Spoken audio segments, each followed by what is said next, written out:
नमस्कार मित्रांनो, आपलं पुनश्च एकदा स्वागत. जसं काल मी बोललो, आज आपण पिंपरी चिंचवडचे आयुक्त माननीय कृष्ण प्रकाशजी यांच्याबरोबर ही चर्चा अपन पुनः चालू ठेवूया. सर, आपने अभी बताया कि एनजीओ का कितना इम्पोर्टेंस है और ये जो कोविड का जो सिचुएशन है पिछले मार्च से अभी 2 साल करीबन होने को आए हैं, इसमें खास करके अभी ये महसूस हुआ है कि एनजीओ ने बहुत काम किया है. लेकिन आपका जो काम था कोविड में, आपने जो काम आज कोविड में किया बहुत ही सराहनीय काम था, तो उसके बारे में थोड़ा सा हमको बताइए. देखिए, आपका कहना बिल्कुल सही है कि एनजीओ ने अभूतपूर्व काम किया और उसी तरह से पुलिस महकमे ने भी अभूतपूर्व काम किया. पुलिस की इमेज जो है वो बहुत ही अच्छी बनी इस दरमियान, कोविड के दरमियान. निसंदेह जहां जरूरत पड़ी हमने कार्रवाई भी की, क्योंकि हमने बताया नियम और मानव दोनों के बीच सामंजस्य स्थापित करना, व्यवस्था और अवस्था दोनों के बीच सामंजस्य स्थापित करना हमारी धुरी है. लेकिन इस दरमियान जैसे लोगों को ऑक्सीजन सिलेंडर चाहिए थे, ऑक्सीजन पहुंचना था हॉस्पिटल्स तक, तो ये सब करने का कार्य हमने किया. और हमारे इलाके में महाराष्ट्र या हिंदुस्तान का सबसे अधिक ऑक्सीजन बनने का इलाका चाकन और भोसरी, एमआईडीसी इन इलाकों में था. और इसलिए हम उसकी व्यवस्था, उसमें किसी तरह की मारामारी ना हो, किसी प्रकार की लूट ना हो, किसी प्रकार की छीना झपटी ना हो, किसी प्रकार का हंगामा ना हो, और व्यवस्थित रूप से ऑक्सीजन जहां जहां पहुंचाना जिला प्रशासन ने तय किया है वहां पहुंचाते रहे, इसकी व्यवस्था की. हमने एक साथ दोनों कार्य किए. जहां जनता की मदद करनी थी, जनता तक पहुंचने की जरूरत थी, उनको रेलवे स्टेशन तक पहुंचाने की थी, उनको उनके घर तक पहुंचाने की व्यवस्था थी, उनके घर तक एनजीओ के मार्फत से आने वाले पदार्थों को पहुंचाने की जो व्यवस्था थी, चाहे एनजीओ हो, चाहे गुरुद्वारा हो, चाहे मंदिर हो, चाहे मस्जिद हो, जो भी चीजें उपलब्ध करा कर दे रहे थे, उनको वहां जाने की व्यवस्था नहीं थी. लेकिन हमारे पुलिस वाले सब तक पहुंच सकते थे और इसलिए हमारे माध्यम से उन चीजों को पहुंचाने की हमने व्यवस्था की. हमने हेल्पलाइन रखा कि अगर कोई आपसे इस बीमारी के नाम पर एक्सटॉर्शन कर रहा हो, चाहे वो इंजेक्शन के लिए हो, दवाइयों के लिए हो, या एम्बुलेंस के लिए हो, या मृतक के शव दहन या दफनाने के लिए किसी प्रकार का जुल्म कर रहा हो, एक्सटॉर्शन कर रहा हो अपने मोनोपोली के आधार पर, या उनके पास निश्चित व्यवस्था किसी खास लोगों के पास रहने के आधार पर, या हॉस्पिटलाइजेशन की बात हो, तो आप हमें सूचना दें, हम कार्रवाई करेंगे. और हमने कार्रवाई भी की. यहां दूसरी तरफ हमने ये भी कोशिश की वेश बदलकर कि क्या वो जनता के साथ कैसा व्यवहार करते हैं, क्योंकि जब तक आप जनसामान्य बनकर हमारे पुलिस अधिकारियों और कर्मचारियों तक, सरकारी महकमे तक नहीं जाएंगे, तब तक ये पता नहीं चलेगा कि वो जनसामान्य के साथ किस तरह का व्यवहार करते हैं. चाइनीज प्रोवर्ब है, सीइंग इज बिलीविंग, देखना ही बिलीव करना. और छत्रपति शिवाजी महाराज से लेकर विक्रमादित्य तक सभी लोग वेश बदलकर जनता की अवस्था और व्यवस्था जानने के लिए जाते थे और उसके बारे में जानकारी हासिल करते थे. तीसरा काम जो हमने किया वो ये किया कि हमारे पुलिस वाले जो हैं उनका हेल्थ अच्छा होना चाहिए, तभी वो व्यवस्था अच्छी रख सकेंगे. इसलिए उनके लिए मास्क से लेकर सैनिटाइजर से लेकर उनके लिए हेल्थ बेनिफिट्स के लिए हमने प्रत्येक को एक स्मार्ट वॉच दिलवाया, जिससे कि वो अपने पैरामीटर्स जज कर सके कि उनके हेल्थ के पैरामीटर्स, जिसे आप कहते हैं कोविड मीटर जिसको कहते हैं, कि अगर आपका SpO2 लेवल, जो SpO2 लेवल होता है ऑक्सीजन का, वो उसके अलावा उनका जो फीवर, तापमान अगर बढ़ रहा हो, उनका टेम्परेचर बढ़ रहा हो उनके शरीर का, या उनका हार्ट रेट बढ़ रहा हो, ये सारी चीजों को हम डैशबोर्ड पर देखते थे और उनको 10,000 स्टेप्स एवरीडे चलने के लिए, उनको गर्म पानी पीने के लिए ये सारे थर्मस फ्लास्क से लेकर सारी सुविधाएं हमने करवा कर दी, जिससे कि वो ज्यादा से ज्यादा लोग स्वस्थ रहे और उनके इलाज के लिए बेहतरीन हॉस्पिटल में, जैसे हमारे इलाके में डीवाई पाटिल हॉस्पिटल है और ये तमाम हॉस्पिटल्स में हमने उनके लिए बेड रिजर्व करके रखे, एक सेपरेट वार्ड 30 सीए का रखा और 5 मतलब फुल्ली आईसीयू बेड्स उनके लिए रखे। इसके अलावा जो उनके पास थे अलग से 5 आईसीयू बेड्स तैयार करवाए थे हमारे पुलिस वालों के लिए। पण सरांच्या बाबतीत मी असं म्हणेल की गुन्हेगारांना खूप जबरदस्त भीती वाटते आणि सामान्य लोकांना सर अतिशय जवळचे वाटतात आणि म्हणूनच ते एवढं काम एनजीओ असेल, सामाजिक कार्यकर्ता असेल किंवा एक सर्वसामान्य माणूस असेल त्यांच्याबरोबर सर करतायत। त्याच्याबद्दल आपण त्यांच्याकडून ऐकू की हे कसं त्यांनी संपन्न केलं। पण एक गोष्ट त्यांच्या आता जेव्हा सांगण्यात आली आणि आम्ही सगळ्यांनी ती पेपरमध्ये वाचली होती, सर वेशभूषा बदलून जात होते आणि चेक करत होते की नेमकं काय चाललंय। सर आम्हाला थोडासा एखादा किस्सा तरी सांगा की अशा वेळी काय रिएक्शन यायच्या लोकांच्या। जेव्हा मी गेलो 3 पोलीस स्टेशन आणि काही नाकाबंदीच्या ठिकाणमध्ये आणि पोलीस स्टेशन मध्ये मी नेमके तेच गोष्ट सांगितली जे पब्लिकचा कंप्लेन येत होता त्या क्षेत्रात। आणि त्या काळात ईद चालू होता, त्यामुळे एवढा रात्री जो माणूस येतो ते तराबी वगैरे करूनच येईल, म्हणजे सामान्य माणूस असा येणार नाही असा स्वाभाविक वाटण्यासाठी तसा वेश पालटून मी गेलो होतो, वेशांतर करून गेलो होतो। जेव्हा गेलो तर प्रथम ठिकाणी जेव्हा मी सांगितले की तिथे लोक पटाके वाजवतात आणि सेळ काढतात महिलांची, तर तिथे आमचे पोलीस लगेच पाठवले गेले हिंजेवाडीमध्ये आणि तिथे खरोखर जिथे, कारण तिथे कंप्लेन येतच होता तिथे, तर तिथे खरोखर एक माणूस पकडला गेला आणि 3-4 पळून गेले। तो चौकी बावधनची चौकी होती, ज्या ठिकाणचा मी उल्लेख केला होता पोलीस स्टेशन मध्ये। तरी पण त्याने काय सांगितले, तिथला जो SHO होता, स्टेशन हाऊस ऑफिसर, त्याने सांगितले की तो ज्या चौकीमध्ये आपण गेला असता तर जास्त छान झाला असता, कारण तो जवळच होता तुमच्या घराचे, पण इथे आला तर काही हरकत नाही, मी पोलीस तिथे पाठवतो आणि कारवाई आपण बसा, योग्य गुन्हा दाखल करून घेतो। तेव्हा जेव्हा शेवटी आम्ही सांगितले की मी तुमचं सीपी आहे, तेव्हा त्यांना आश्चर्याचा धक्काच बसला।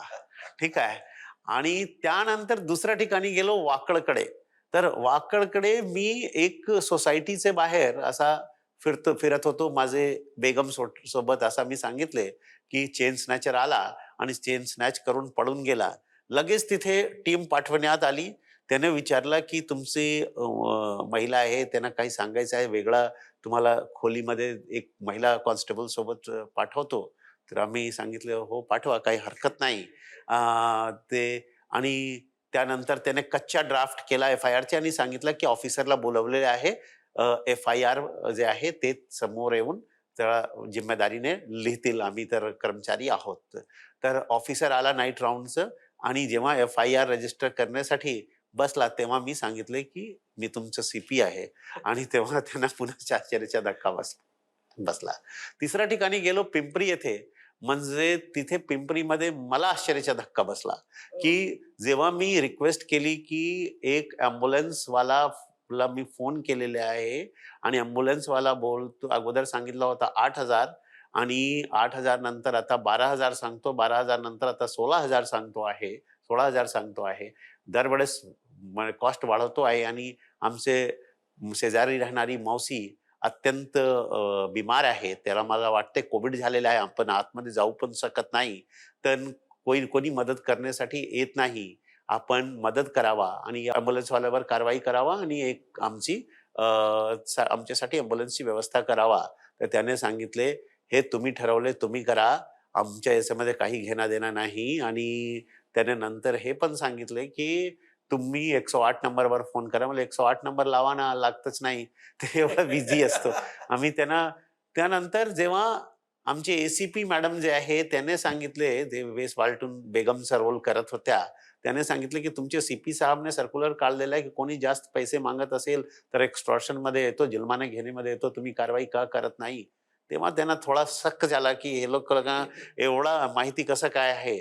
आणि तेव्हा एकाने सर्वांना आतमध्ये बोलावले आणि नंतर त्याने सांगितलं, हो अंदर या, आपण कारवाई करतो, हे करतो, ते करतो. तेव्हा मी त्यांचे नंतर चांगली हे घेतली.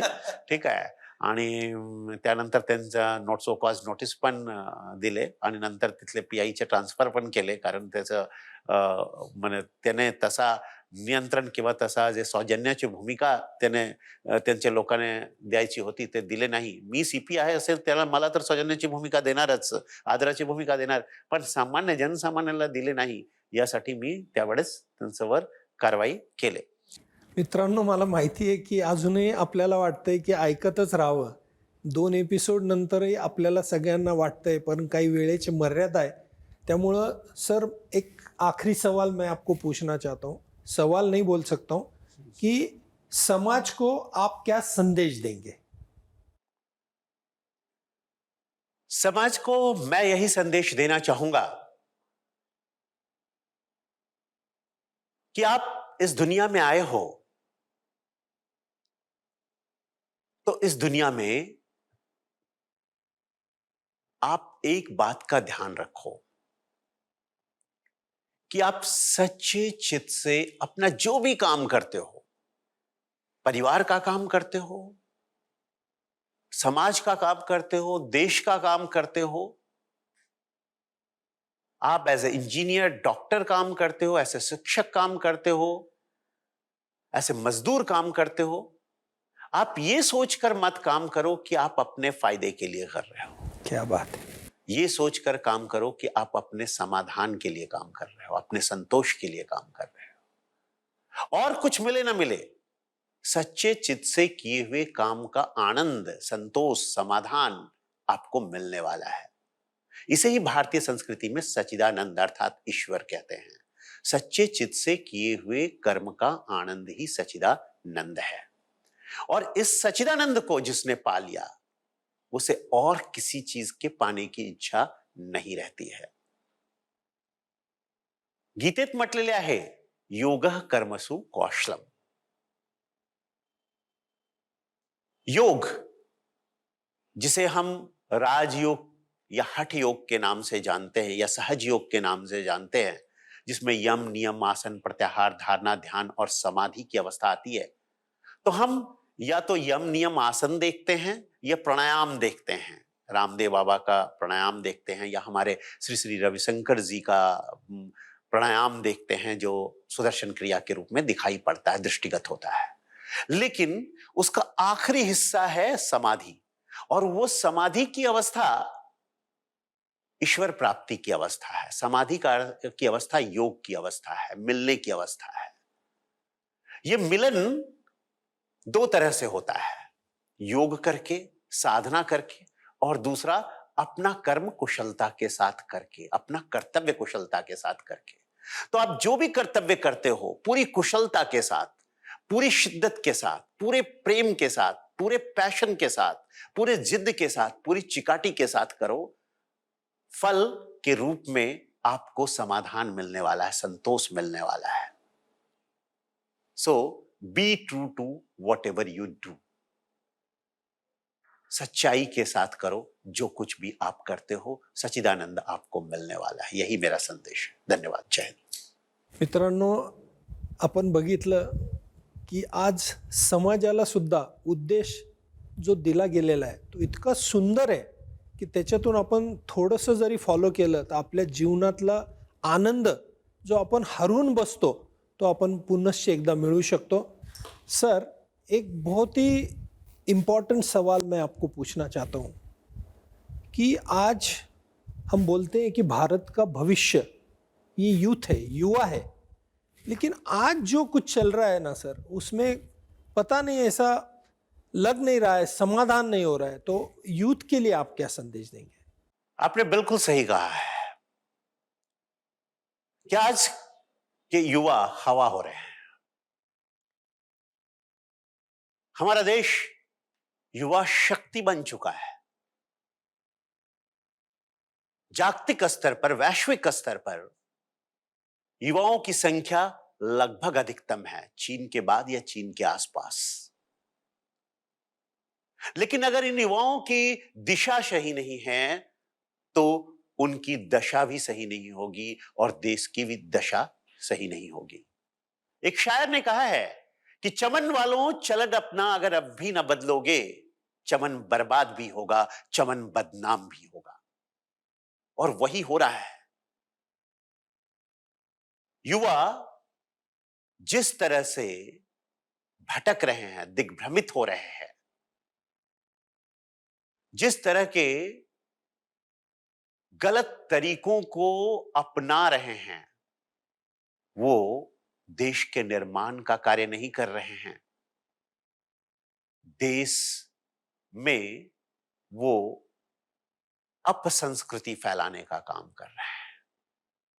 वो देश में वो देश के वातावरण को खराब करने का काम कर रहे हैं, समाज के वातावरण को खराब करने का काम कर रहे हैं।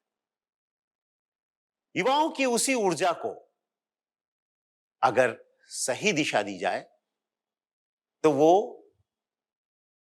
ऊर्जा देश, समाज और विश्व के विकास और मानवता के उद्देश्य के लिए बहुत ही सार्थक सिद्ध होंगे। लेकिन अगर वो सही दिशा ना दी जाए तो वो टिकिंग टाइम बॉम्ब होंगे। मतलब छन छन करते हुए ब्लास्ट करने वाले समूह के रूप में बदल जाएंगे। कोई डकैत बन जाएगा, कोई लुटेरा बन जाएगा, कोई छली कपटी छलिया बन जाएगा, धोखेबाज बन जाएगा, जो लोगों को ठग करके पैसे कमाकर अपना जीविकोपार्जन चलाता हो। कोई नक्सल बन जाएगा, कोई उग्रवादी बन जाएगा, कोई आतंकवादी बन जाएगा, कोई जातिवादी बन जाएगा, कोई हिंसावादी बन जाएगा, कोई संप्रदायवादी बन जाएगा,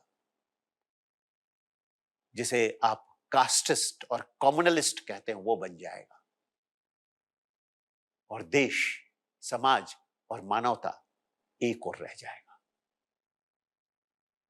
देश को आज, समाज को आज और मानवता को आज जरूरत है युवाओं की, पर वैसे युवाओं की जिसके बारे में स्वामी विवेकानंद कहते थे कि give me 100 youths, dedicated youths, I will change the whole scenario of this country.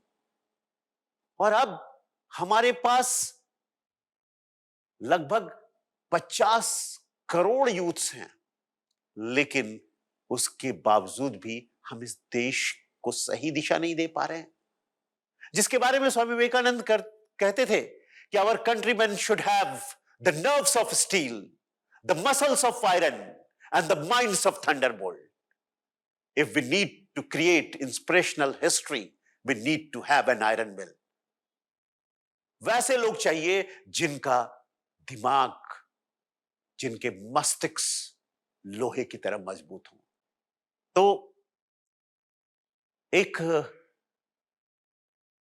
कवि ने बहुत सुंदर लिखा है कि हर पीढ़ी को पूरा हक है अपने सपन सजाने का, हर पीढ़ी को पूरा हक है अपने सपन सजाने का, अंगारों को पूरा हक है जलने और जलाने का। बेशक आग लगाओ यारो, बेशक आग लगाओ यारो, लेकिन अमावस के अंधियारे में देखो आग लगा मत देना पूनम के पखवाड़े में। अमावस के अंधियारे को दूर करने के लिए आप ताकतवर बनो, आप सशक्त बनो, आप संदेश दो, लोगों तक अपना संदेश पहुंचाओ। लेकिन आप ही उजाले को काला बनाने के लिए लग जाओगे तो उसका कोई मतलब नहीं है। आप भी नहीं बचोगे और आपका समाज भी बर्बाद होगा, जैसा कि मैंने शुरुआत में ही कहा। मैं अपनी कविताओं के माध्यम से लोगों तक पहुंचने का प्रयत्न करता रहता हूं और उन कविताओं में मेरे यही जज्बात निश्रित होते रहते हैं, प्रसरित होते रहते हैं। तो मैं यही संदेश देना चाहूंगा कि मन के अंदर का एक लोहा गलता, तब तन के ऊपर लोहा ढलता, भीतर बाहर चारों प्रहर जिसके फौलादी इरादा पलता, गिरता उठता कभी न रुकता, अनवरत है जो चलता रहता, जख्मों को जो हंसकर सहता, प्रेरक इतिहास वही है रचता, प्रेरक इतिहास वही है रचता। सो आज के जो जख्म है आपके जो अवसाद है, आपकी जो कुंठा है, जो त्रास संत्रास है, उससे बाहर निकलो, बाहर निघा। ते क्षणिक आहे, युद्ध नेहमी चालू असतात, ज्ञानेश्वरी असो की महाभारत असो, भगवद्गीता असो की रामचरित्र मानस असो, युद्ध सगळीकडे आहे। पण हा युद्धामध्ये तुम्हाला जे अकर्तव्य आहे त्याच्यावर कर्तव्याने विजय मिळवायचा आहे। आपण अकर्तव्य करू नये, कुतर्क करू नये, तर्क करा, वैज्ञानिक व्हा, तुम्ही वैज्ञानिक मानसिकता ठेवा, पण कुतर्क किंवा अकर्तव्य करून स्वतःला आणि समाजाला वेगळी दिशामध्ये वळवू नका।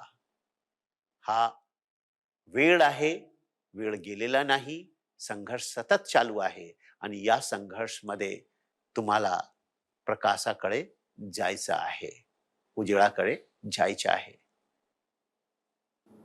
हेच माझा संदेश आहे युवकांसाठी। धन्यवाद। जय हिंद। सर बहुत बहुत धन्यवाद, आप आए और इतना टाइम आपने दिया और हम सबको गाइड किया, पोलीस यंत्रणा के बारे में भी आपने बताया, बहुत बहुत धन्यवाद, शुक्रिया। मित्रांनो, पुनश्च एकदा भेटूया नाते समाजाशी या कार्यक्रमामध्ये पुढच्या भागात। नमस्कार।